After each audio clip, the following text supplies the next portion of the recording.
Hello, welcome back to Tarot by Andy. Thank you for being here. This is my vibrational reading. Please do your own research for entertainment purposes and allegedly. Hello, good morning, good evening, and good afternoon. And thank you for the super thanks to those lovely, generous individuals. I appreciate it. So kind of you. So, Prince William, this stalker situation unfolded actually back in 2021 during lockdown when the family was taking bike rides. And the photographer's name is Terry Harris. He has a YouTube account and considers himself a drone operator. Yeah, William went into a rage and was with his kids and Kate. Kate was off camera, apparently doing the same. During this bike ride. It was a public road near San Graham House, and it was basically an intrusion. And so I want to get some energy on this situation. So first I want to ask, because it's on everyone's mind, was Meghan Markle involved in any way, shape, or form? Was Meghan Markle involved in this stalker, Terry Harris, in any way, shape, or form? Was Meghan Markle involved? Did she hire Terry to do this? Did Meghan Markle hire Terry Harris to do this? Did she hire him to go after them? No. No. I'll ask again, just for those naysayers. Okay, did Meghan Markle have anything to do with Terry Harris chasing down William, Kate, the kids? Did she have anything to do with it? No. No, she did not. So she's not responsible for everything, okay? Shocking as that may seem. Yes, so stalker. So this person had some prime aims, basically wanted to do it for his own benefit, obviously. Stalker behavior tends to fall in line with antisocial behavior, especially when there's a wounding or what's referred to as mortification. Mortification is being triggered by being ghosted, not getting what they want, basically. They want control and power. And when they can't get control and power, stalking is a way to level the playing field in their brain, okay? So they stalk. It just soothes them. It makes them feel better.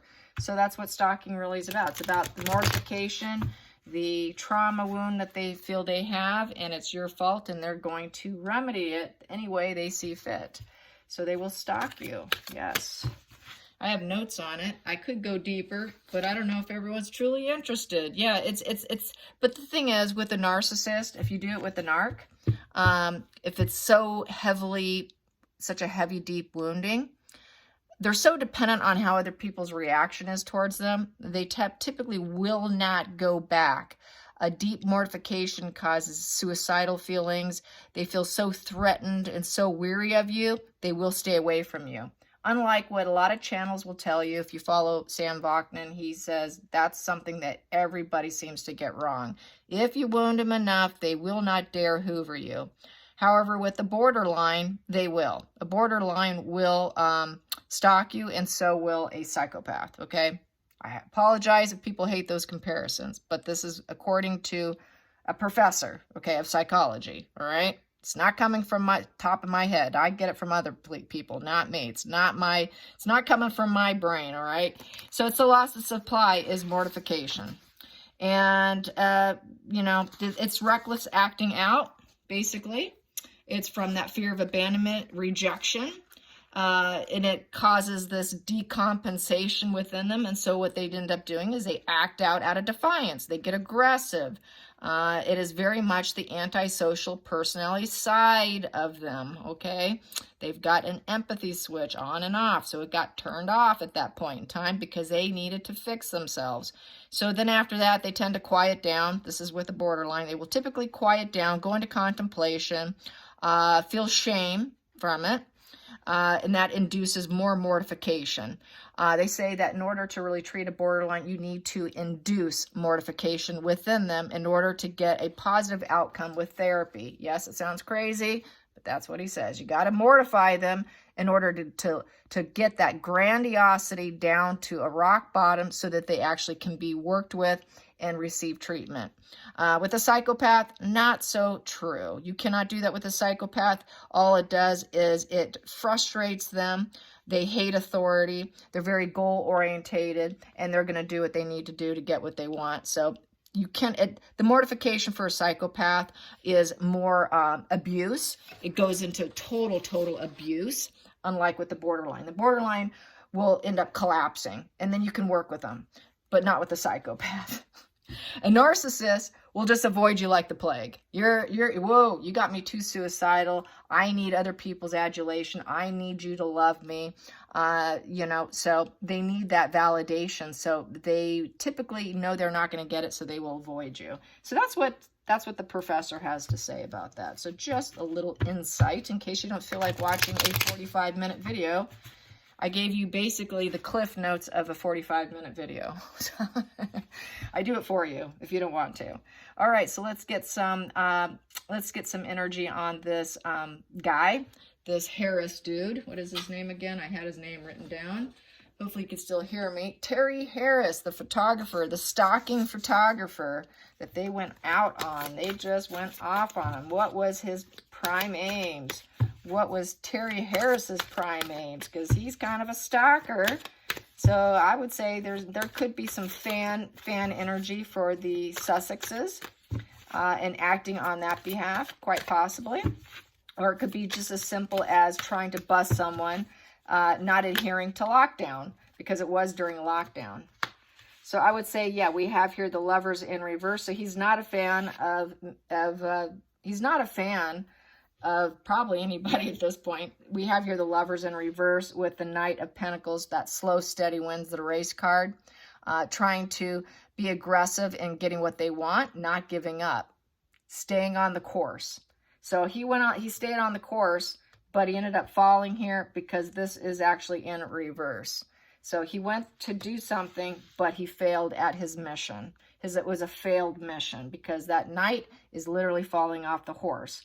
So, and the couples busted him, unhappy, and went and got upset with them. So, no testing of the relationship here. We don't have a relationship. So, what are you doing here? So, it was negative energy coming from the couple and busting his mission. So, his mission was busted. Let's get to the challenging position. Basically told him the High Priestess in reverse, clouded insight, and blocked him. You're blocking him. No, you're not going to film our family. No, you're not going to get images of my kids. What are you doing? These are the words he used. How dare you? You should know better. So this is a blocking position, I would say. Blocking the photographer from the lack of clouded insight. And then we have here Queen of Swords upright with the Chariot that flipped over in the upright position. So I would say, yeah, and you cannot see... Hidden on camera is Kate, and Kate spoke out as well. Apparently, allegedly, you can hear her, or there is audio of her, but you cannot see her. She's in the hidden position, and it was a battle of the wills at that point in time. So she gave him a piece of her mind. Yes, she did. And she's going to win, not you. So yes, she did. She stood up for her children and her family. And then I have here, this every card has to be turned upright because this all has their own face. This is my double-sided major, you guys. So here we go. King of Wands upright. The King of England. He's going to be the King of England. That's the ruler position here. And not quite in that position yet, but here we have it. And he basically was not feeling like king energy at that moment in time. He was on with his family. He wasn't in that vibe, that energy at that point in time. He was not in ruler energy at that moment because it's in the past position. But he was in the loving father position here. He was kind of wearing a different hat at that moment in time. He was wearing his loving father hat, his knight in shining armor hat, being in tune to the emotions of other people, being in tune with his own emotions. So it made him very emotional. It was an emotional reaction by William. Let's get to the next position here. And it felt like, yeah, everything was coming to light. The lies, illusions, deceptions, coming down to a complete tower crashing, destroying it to where there's no rebuilding it. Yeah, so he's probably felt that he was trying to destroy his family to the point of no return. He felt highly threatened by it. And quite possibly, I'd say the intentions of the photographer is to compromise them and take them down. So I would say he's not quite a fan of the royal family. He's not a fan of William and Kate. He's not a fan, period. He'd like to take them down with these two positions here, bring everything to light, busting them. You're lying. We're going to make some clarity here, and I'm going to take you down. So there was some energy of the photographer wanting to take them down. William picked up on it. You're just trying to take us down here. And then we got the next position, the hopes and fears. Outside influences. Outside influences, next position here. King of Swords in reverse. So I would say William got pretty harsh with him. Lashed out and cut him off. Basically, cut him off. You're not doing this. So very cutting energy with the King of Swords. And telling, basically, he controlled the situation. He took total control, and he used a lot of force. A lot of force with his words there. Really lashed out at him. And the hopes and fears was to continue on their bike ride, the Fool's Path here. Quite thinking maybe it was not quite the brightest journey. Because they may not have been with security officers at the time, and they were out to, they took a risk. They took a risk and went on this bike ride, basically.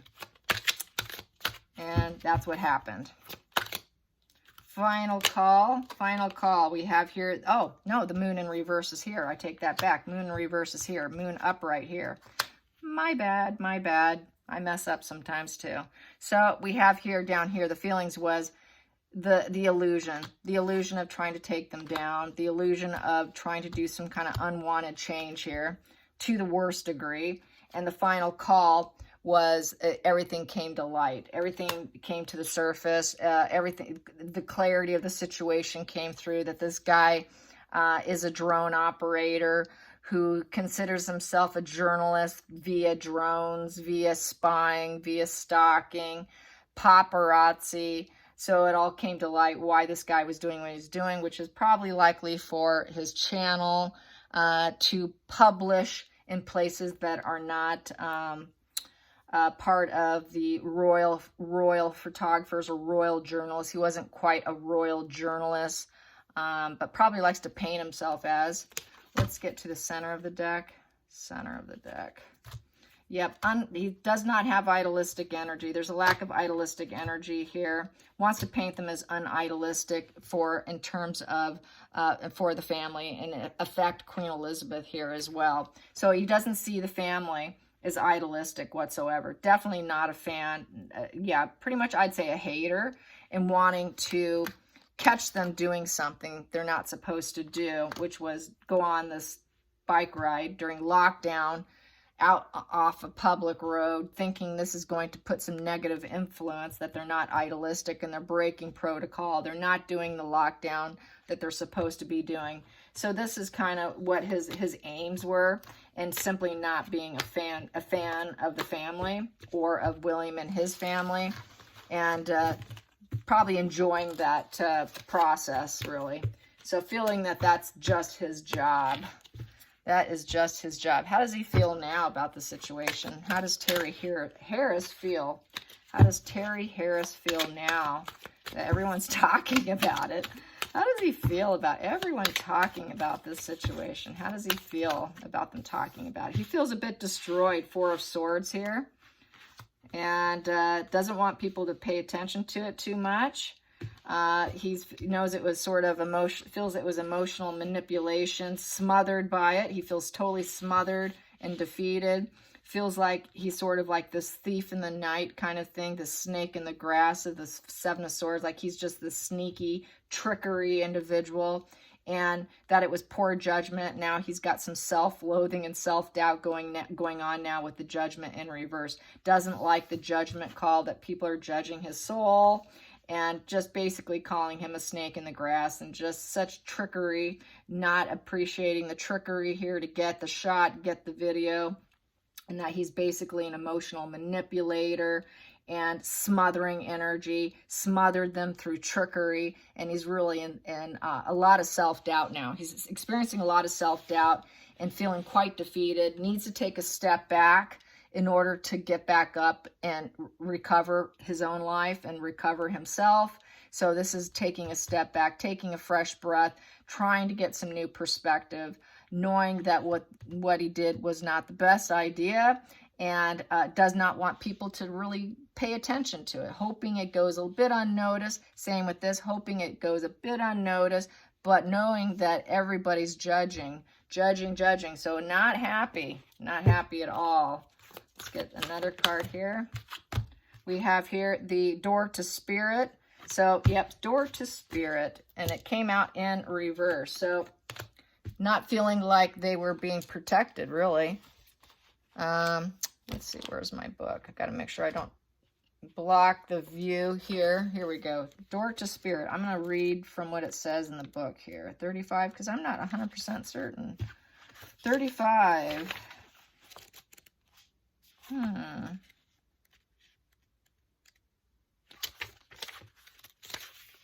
I got marker. No, that's not saying it. Wow. Door to, okay, this here is basically, wow, okay, nope, back here. Where is it? There it is, yay! Okay, it's in reverse. It came in reverse. So reverse means when this card is in reverse, you may find yourself feeling extreme disconnect. It seems your intuition is failing you. Yeah, he didn't listen to his higher self. He has inability to. Can't maintain peaceful moments you were longing for. Relax, let go, meditate, soul search, go to your higher self, reside in your own heart chakra, allow connection to grow, find many new doors will open as a result. So yeah, hoping for new doors will open as a result. It was poor judgment call, lack of insight. You know, that's why I got that, you know, judgment in reverse here. Poor insight, really. That's why we got the, you know, the High Priestess in reverse, clouded insight. So out of clouded insight, poor judgment call, he's kind of beating himself up and now hoping that new doors will open up for him, because probably might be suffering in terms of the career front. Maybe people don't want to publish his work, but it's obviously having some kind of negative effect because he's defeated here with this Four of Swords. Yeah. All right, you guys. Hope you enjoyed this. Till next time, like and subscribe. Bye, you guys.